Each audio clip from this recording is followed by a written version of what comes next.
Now on CoastTV News. Making way, a Milton home comes down and big plans are in place for this plot of land. How locals are reacting to the demolition. Up in smoke, a plan for a new cannabis dispensary in Ocean City just hit a roadblock.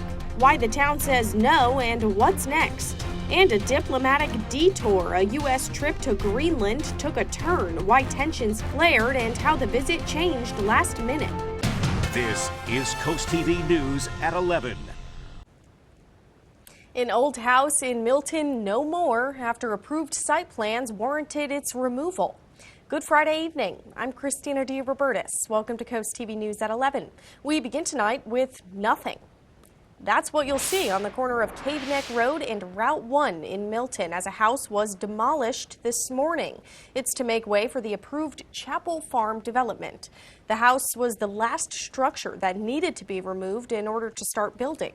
And CoastTV News reporter Brendan Conroy joins us live there now. Brendan, the site plan being already approved means there was really no saving the house on the corner. Happy Friday evening, Christina. Definitely a warmer one out here this time, and the house was right behind me. Like you said, it was the final structure that needed to get removed before any of the site plans could actually happen. There was also a Smoke and D's, a produce stand, as well as a furniture store that were all part of the removal process. Now, when I spoke to people today in Milton about their thoughts on the house removal and the site plan in general, there were some mixed opinions.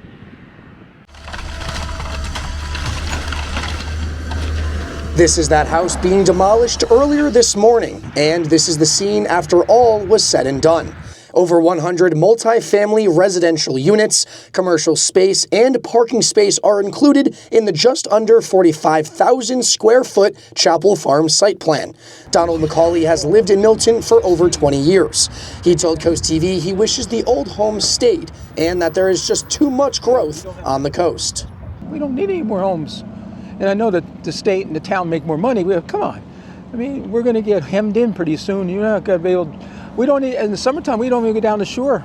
When the previous structures on the property began to close to make way for new development, owner Christian Hudson told us, quote, "We worked very hard with local stakeholders and the community to achieve this site plan approval. We have also worked very hard with our tenants to find new locations in the immediate vicinity," end quote. Milton local Bill Sharp tells us he supports the house being torn down if it means a growing and thriving community. 60, 70 years ago, we had to go to the Salisbury, Dover, maybe even Wilmington to buy anything in the wintertime. But now we got everything close by, so I like it. I have no problem with the development. Despite the plans moving forward, Hudson also says, quote, "I would love to tell you we could keep them there forever and still retain our property rights. Unfortunately, that is not possible under the current Sussex County Code for site plan approvals," end quote. It is only a matter of time before Chapel Farms calls this lot home. The total cost of the site is just under $10 million, and after 4 years since being approved, Chapel Farm is finally ready to call this lot home. Reporting live in Milton, Brendan Conroy, CoastTV News. All right, Brendan Conroy, thank you for that. Well, new tonight, Delaware lawmakers are stepping up as food assistance faces major cuts. The Food Bank of Delaware warns that 750,000 pounds of food, about 900,000 meals, could be lost between April and July. To help, state lawmakers are teaming up with the Food Bank for donation drives. There's going to be one Tuesday, April 1st in Newark, and Thursday, April 3rd in Milford. Both are from 6 to 8 p.m. Now we're taking a live look outside into Ocean City, and our first alert meteorologist, Chris Mastrobono, is going to join us for a first check on our weather. Chris, what's the weekend looking like? Hey there, Christina. Yeah, we are looking really nice this weekend. We kind of had a little bit of an appetizer today, so to speak. 72 was our high in Georgetown. We saw 72 in Salisbury, 66 in Ocean City. We were at 68 in Cambridge, 70 in Easton. And look at this. We're running 20 degrees warmer in Salisbury than just this time yesterday. 23 degrees warmer in Cambridge.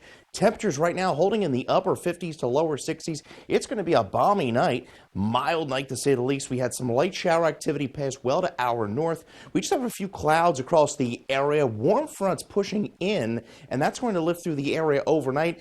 setting the stage for a summer-like feel to the weekend. At least for the start, we're going to be in the upper 70s to near 80s. Mostly dry weekend. We'll see a light shower activity late Sunday into Monday, but a better chance of shower and storms into Monday.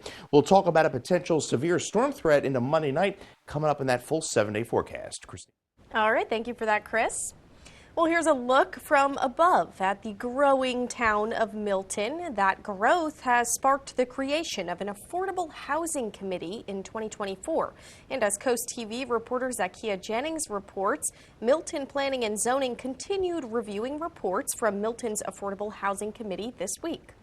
Milton is growing, but so are concerns about affordable housing. And local Kathy Marks worries service industry workers are struggling to keep up. For the service industry people, for people who need to work in restaurants and the like, where do they live? It just seems so expensive for those people. Milton formed an affordable housing ad hoc committee in January 2024. The group sent 8 recommendations to the Planning and Zoning Commission last month, which are now under review. Al Guapone says it's a matter of community. I think we definitely need affordable housing here in Milton. No doubt about it. Because people can't afford houses. And if we had affordable housing, we can get more people coming here and it'd be a better community. Milton's Planning and Zoning Commission's next meeting is April 22nd. In Milton, Zakia Jennings, Coast TV News. And Zakia mentioned the Affordable Housing Committee sent 8 recommendations to Planning and Zoning. So a few of those recommendations include creating an ordinance for accessory dwelling units, setting up a housing help kiosk at Town Hall, and expanding the areas that are zoned for mixed-use residential and commercial development. Well, plans for a new cannabis dispensary in Ocean City have gone up in smoke, at least for now. A business owner wants to open up a weed store right off of 21st Street, but the town denied his request, saying the proposed location is just too close to homes and too close to the beach, which the town considers to be a recreational area. The owner disagrees with how the town came to its conclusion and says under Maryland law, he is well within his right to open up a dispensary. First, we're following, state law, and secondly, I'm following the rules of the town they set out. I really think, I didn't think the town would change the law due to me wanting to open a dispensary, essentially. We believe that our zoning ordinance fully complies with what the state legislature passed and what their intention was. And the owner says they will fight the town's ruling. Now to Fenwick Island. Flooding on the coast has created problems for thousands of people, and the Fenwick Island Town Council now has a flooding and stormwater working group.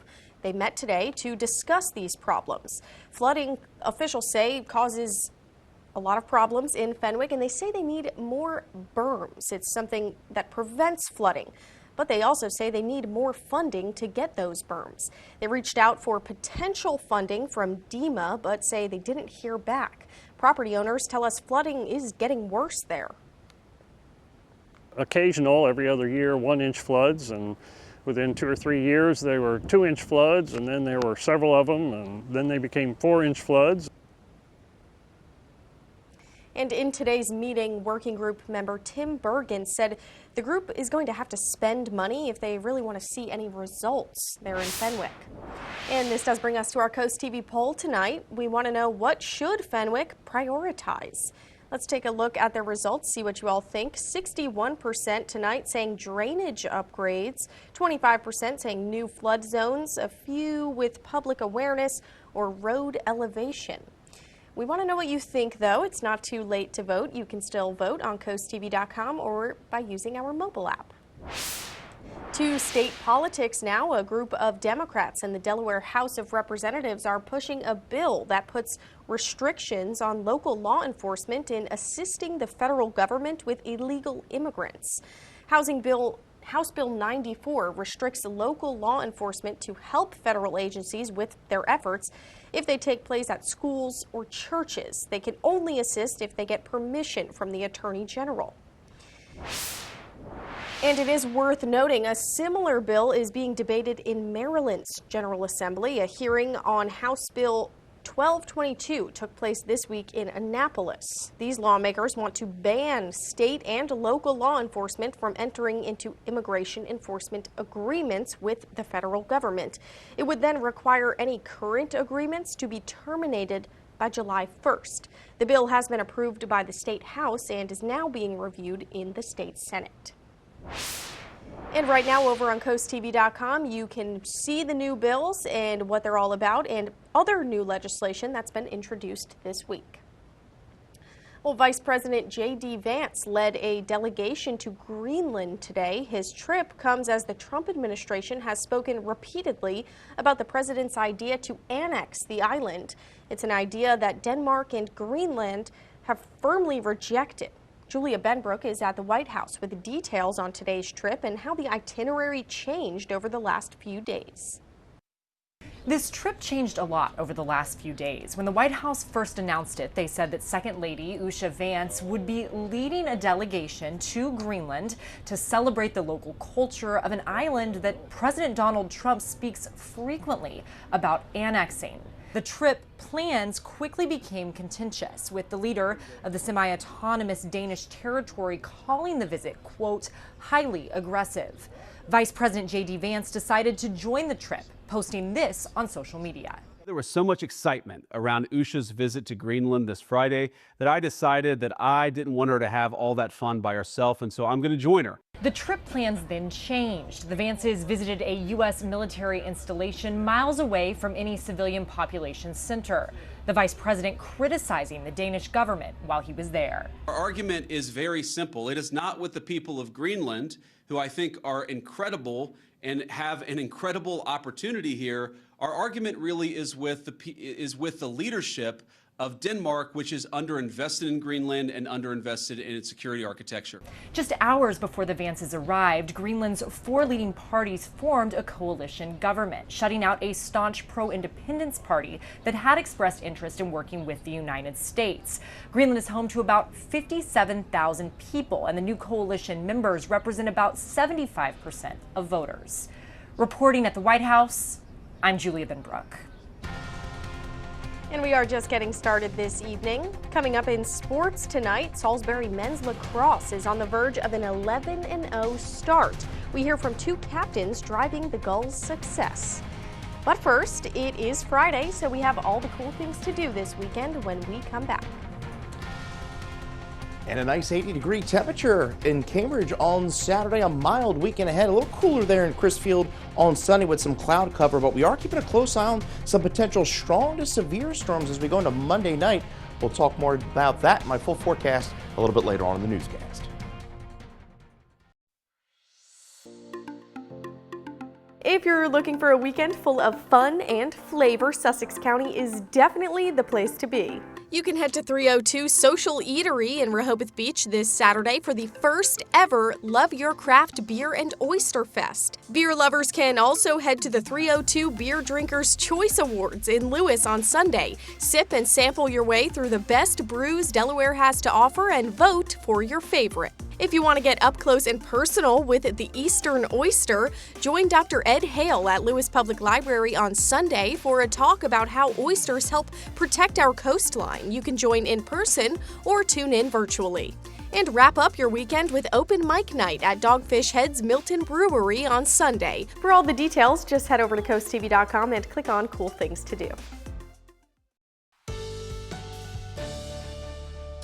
Well, hard to believe we are entering the final weekend of March. Man, this month just blew by, and it is going to feel quite summer-like as we enter the weekend. 56 right now in Ocean City.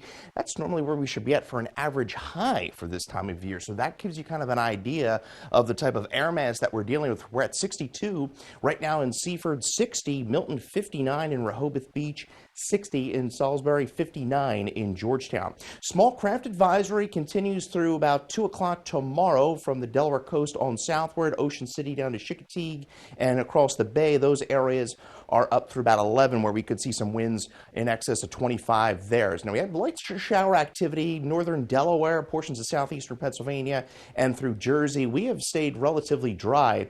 We have a warm front that's lifting through, and you could see this stalled out front throughout basically the entire northern portion of the country.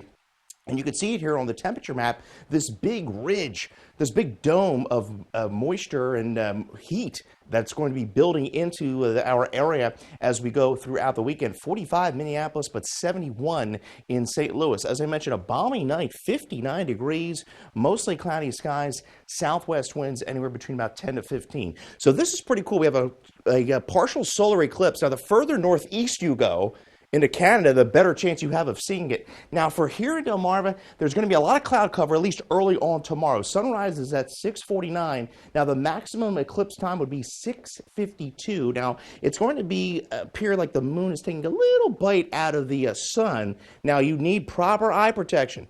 That's approved by the American Astronomical Association as well as NASA, so keep in mind if you're going to be out early tomorrow morning. Now, we have that warm front lifting to the north tomorrow. Very warm tomorrow, especially interior Delmarva, 80 Milford, 80 Georgetown. We're at 79 in Cambridge. A breezy, warm day, 80 in Salisbury, and we're at 75 in Ocean City. Futurecast shows the clouds at least tomorrow morning, and then some broken cloud cover as we go into the afternoon, but a very warm day. And then we're going to keep the cloud cover in play a little bit more into Sunday, but still rather warm in the mid to upper 70s. As we go into Sunday night through early Monday morning, it's a damp start. We could see some showers, even a brief downpour, and then we get a break, and then another round of rain rolls in Monday night. That's associated with the cold front. In fact, the Storm Prediction Center has a potential risk of severe weather as we go into Monday night. Now, we're going to have to keep a close eye on how that evolves. It's coming in late at night and early Tuesday morning. We could see some gusty thunderstorms as we go into early Tuesday morning. But behind the front, we drop into the 50s, 59 into Tuesday, 56 Wednesday. But we're right back up into the 70s Thursday and Friday. Alrighty, thank you again, Chris. Well, in health news tonight, the FDA has approved a new antibiotic for the treatment of urinary tract infections. The drug called Blujepa from drug maker GSK is the first new treatment for UTIs in nearly 30 years.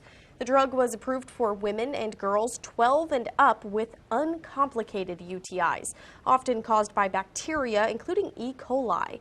Most UTIs are easy to treat, usually clearing up within a few days or weeks after a short course of antibiotics. But according to a doctor at Mount Sinai Hospital in New York, the bacteria that commonly causes UTIs are becoming increasingly resistant to standard antibiotics. Well, this Sunday, World Bipolar Day will be observed globally. It's a time to raise awareness and reduce the stigma that's often associated with this mental illness. In today's Health Minute, Mandy Gaither has 5 facts about bipolar disorder that experts say everyone should know. In the U.S., around 6 million adults live with bipolar disorder. Experts say it's a mental illness that many misunderstand. And the first thing to know is that it's more than just one type, including bipolar 1, which is characterized by mania, with symptoms like elevated mood, racing thoughts, increased energy, being more impulsive or taking risks, and irritability. These last for a week or longer. Then there's bipolar 2, which is characterized by a depressive episode. And a depressive episode is 2 weeks or longer of symptoms such as lack of interest, irritability, reduced energy, and of course, sad mood for more days than not over that 2-week period. Psychologist Louisa Sylvia with Mass General Hospital says the next thing to know is that most of those diagnosed and treated for bipolar disorder function well and recover from symptoms.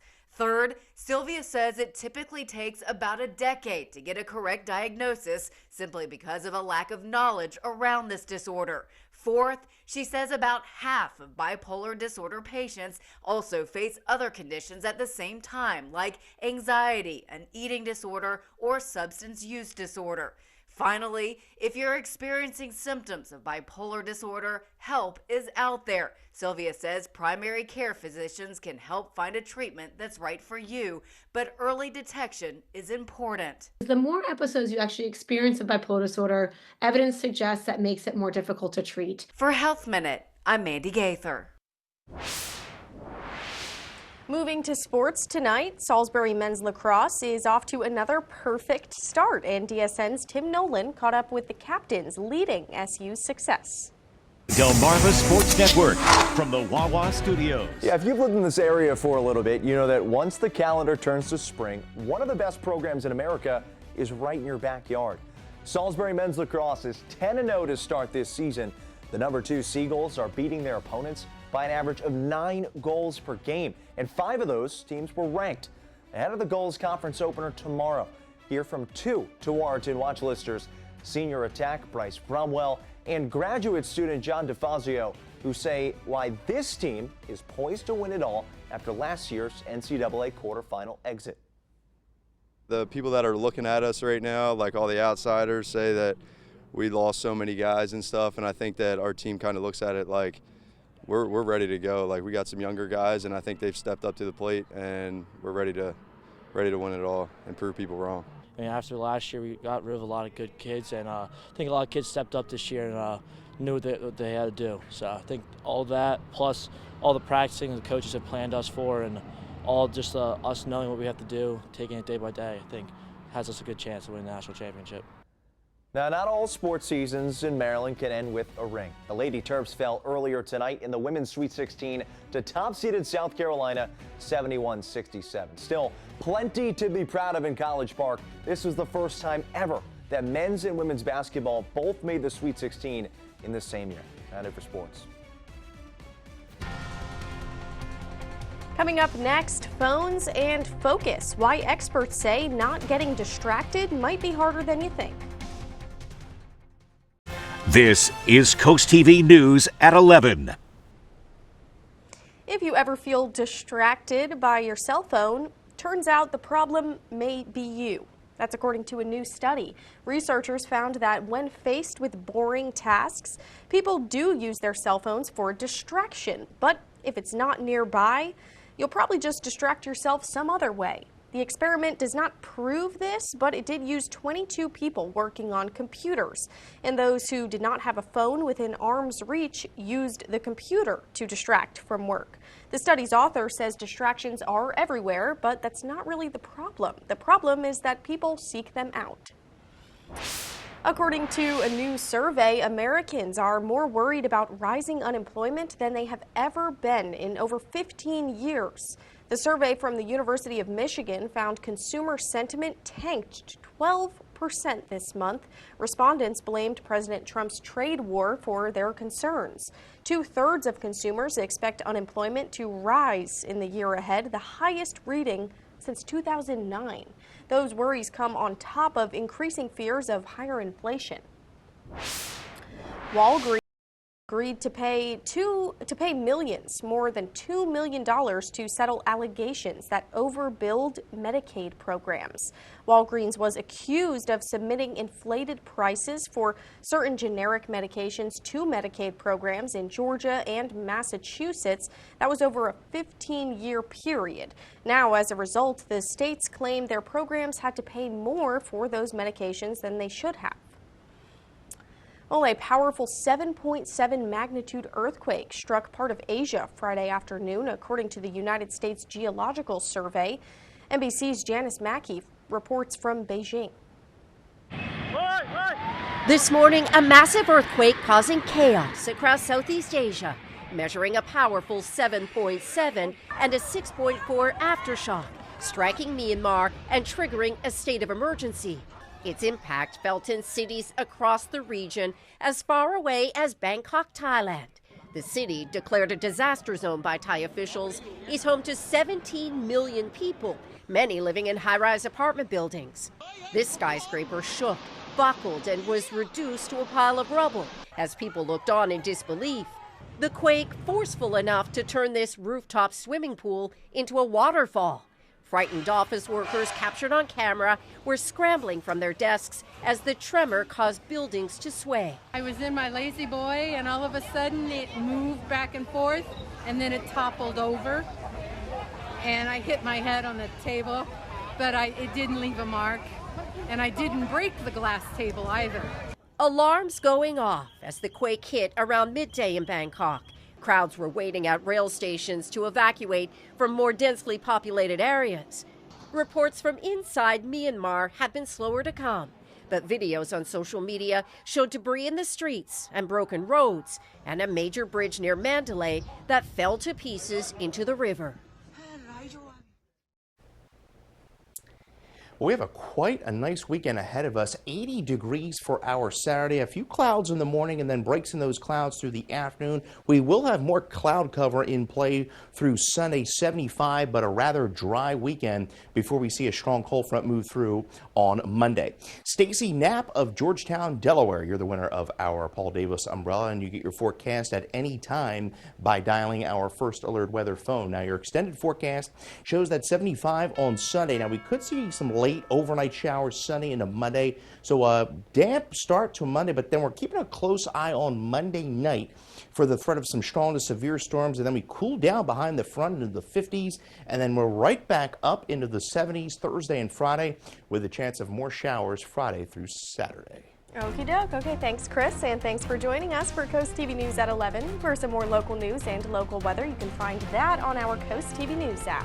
The Tonight Show starring Jimmy Fallon is up next, and we'll see you back tomorrow for Coast TV News at 6 p.m. Have a great night.